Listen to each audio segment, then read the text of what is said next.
fails veterans, fails to afford exams, fails to give appropriate diagnosis. Why do you do what you do? In every community in America, there's a family that's dealing with the challenge of disability. And whether it's the breadwinner or the domestic engineer, the oldest child or the newborn, in every community throughout our beautiful nation, their families dealing with this struggle. And so our job is to come alongside them and help them fight a bureaucracy that will bend over backwards to say no, that does not afford you the benefit of the doubt, that will ignore federal law that says a procedure is supposed to be non-adversarial, or in the VA context, that the benefit of the doubt is supposed to be afforded to the veteran. They just ignore this stuff. And my job is to force them to admit, you're right, we ignored it, we should have done this. And I get huge pleasure out of doing that. Specifically in the veterans context, my story, I've lived outside of the United States for almost half the first decade of this century. I lived in the Middle East, I lived in East Asia, in London. And so I've seen, I was outside the United States when 9/11 happened. I was outside of the United States living when we invaded Iraq, and obviously when we invaded Afghanistan. And so I've seen what some of these families have had to bear in terms of the sacrifice and the struggle, and living in the sandbox. You saw it. I remember regularly coming across service members while in the sandbox, which is of course what we call the Middle East. And, I appreciate those sacrifices. I can empathize with what they've had to give up. And now they come back, they get discharged, and then they go to the Department of Veterans Affairs, whom they expect to understand their issues, and lo and behold, it's the antithesis. Lo and behold, they're dealing with an entity that in basic ways fails veterans, fails to afford exams, fails to give appropriate diagnoses. Here's an easy diagnosis. Veterans in Fallujah, okay, comes back and then gets drunk and has a DUI, and then is being treated in the hospital, and no one is connecting the dots saying, hang on a minute, this guy was in Fallujah a year and a half, and then starts asking the questions like, so how often do you get drunk? Oh, this is happening every week. Oh, okay. You ever think about suicide? Oh, okay, this happens every day. Great. In other words, you can connect the dots with a simple tool like the PCL-5, right, to diagnose PTSD, but this is not happening. Further, instead, we get a diagnosis like adjustment disorder. Do you understand that under the DSM-5, adjustment disorder has a limited time frame, and that time frame is not a year and a half? If the stressor or trigger or circumstance or trauma was more than a year and a half ago, adjustment disorder is the wrong diagnosis. It's not medical science. It's an error.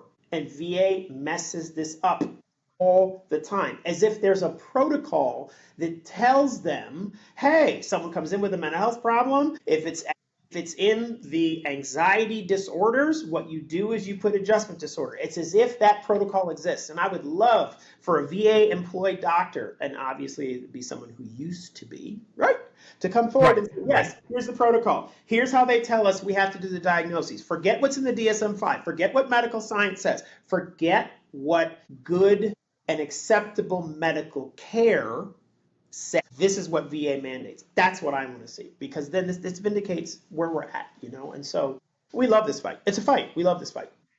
That's right. It's actually interesting you say that, because when I was looking at the records for my dad, it was in 2011 when he went to the VA for the very first time to get help after he abruptly retired from his full-time job.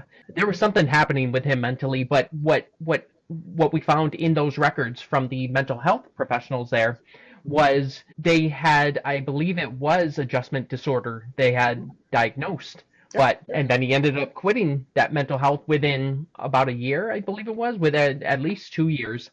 And because it was not working. It was not working for him, and it was the wrong diagnosis. Right. And let's tease out some of the subtleties. So if all they heard was you just retired, you're having these issues, great. If it was 3 months, that's fine as a diagnosis. But it's not fine after 3 more months, because now it's time barred, right?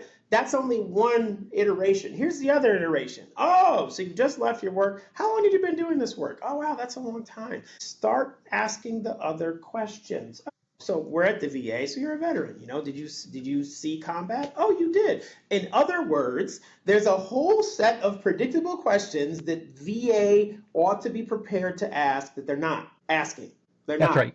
And they could literally have a mandate where you come in, tell us your service. Great. Did you see this? Did you see that? They could do that.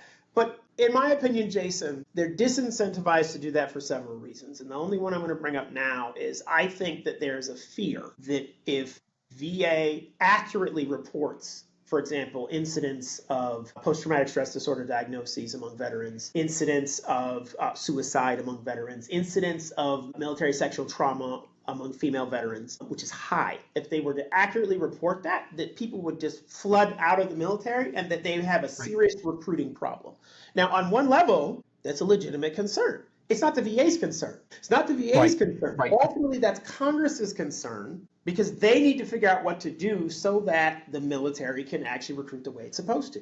But as I shared in a post on LinkedIn about something else, I have problems when it's the wrong government official trying to sort out certain problems. What we're dealing with right now is a problem of proper medical care within the medical healthcare network, the Veterans Hospital Administration, because it's what it's called, that is supposed to be treating veterans, that is positioned better than anyone else on the planet to understand veterans and their issues, and just balks, fumbles on the 2-yard line. There's no defender within 20 yards, and they just they drop come on. That's right. That's right. You know, you remember from Peanuts how I forget who was doing the kicking, but Lucy used to yank the ball, right? She used to pull the ball, and then bang. That's just like that. Veterans are showing up. Okay, I'm ready. And then VA at the last one yanks the ball away, and it's like, what are you doing, VA? The point is to get the ball forward. Why are you? What are you doing? Right, being VA. That's right. They're being VA, and so.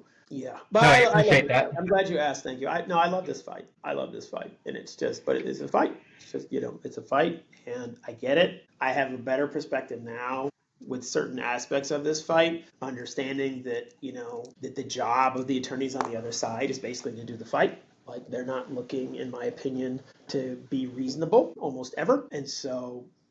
I'm an attorney. I get it. It's just, what frustrates me is below that level, when you're dealing with agency personnel, you're dealing with bureaucrats, here are the regs, here are the rights, and instead of the experience that veterans have with VA being this non-adversarial, ameliorative experience, it leaves them burnt out even more. It leaves them, walking away from VA for years, like your dad did, right? Walk away from VA for years because it's just like, you guys aren't helping me. And, our tax dollars are funding that.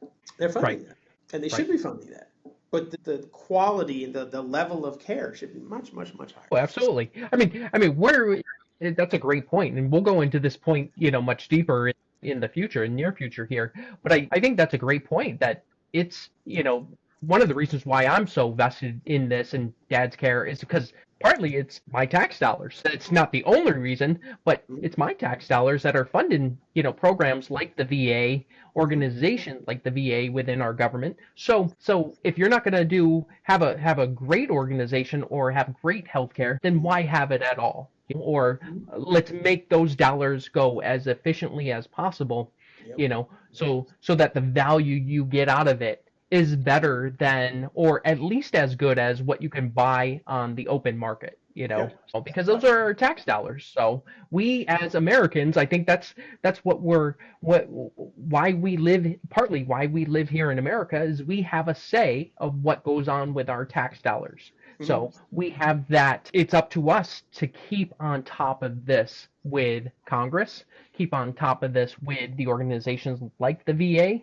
the bureaucracies like the VA within the government, to make sure that they're providing us with some value. Yep. If you're going to send our men and women to war or to service you are promising to pay for certain things, or promising to do certain things after they get out of service, like whether that's if they have a service-connected condition, if they have there's educational benefits, and so on and so forth. But we'll go on into all that into time comes. But there's an entire generation of and it's more than one. But basically, you can look at the GI Bill and how that radically transformed the American middle class. It was the right bill at the right time and had the right effects. It's beautiful to actually see. But the massive expansion of the middle class in America that arguably happened, if you're like, point to one law, that's the law. That one law is the law. Just like if you want to talk about, tech innovation and stuff like that in America, arguably, if you want to point to one law, it's the INS Act of like 1952. The entire, with one exception, one period that's an exception, the entire immigration experience in the United States was different from 1776 to 1951, and from 52 forward, it was what we have today. I believe it's 1952. INS Act of 1952. But for tech innovation, it's that. It's like, why can random, like, Cerebrin or somebody show up? Right? Because the law, allows him to. Great. Boom. And then here are the effects. Here's what he's able to do in this free and open society, where they can't take your land, they can't take your guns, and they can't take your vote. And that's just how it works, That's right. It's freedom mean. Those three things, there you go. We're good. Everybody just go on. Just do your thing. It's great.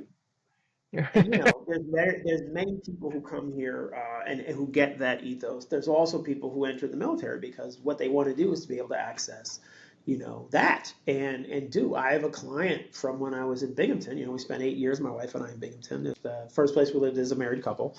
It's where I got accredited as a VA disability attorney. It's where I learned from Peter Gorton, where I learned, Social Security disability work. I have a former client, and his family owns a bunch of real estate, whatever. He's in the U.S. military right now. And it's just like, why did he join? Citizenship. That's why he joined. And, his timing was good, too, because I think he did it during Trump 45. That's when he did it, that time frame. So, Got it. He's going to be a veteran when he's done, bravo, kudos to him for defending his adopted nation, Yeah, it's interesting also looking forward and just thinking about, how trying to foresee how VA will be impacted by changes in personnel, changes in like deployments and stuff like that. It's interesting thinking about it, and trying to foresee issues.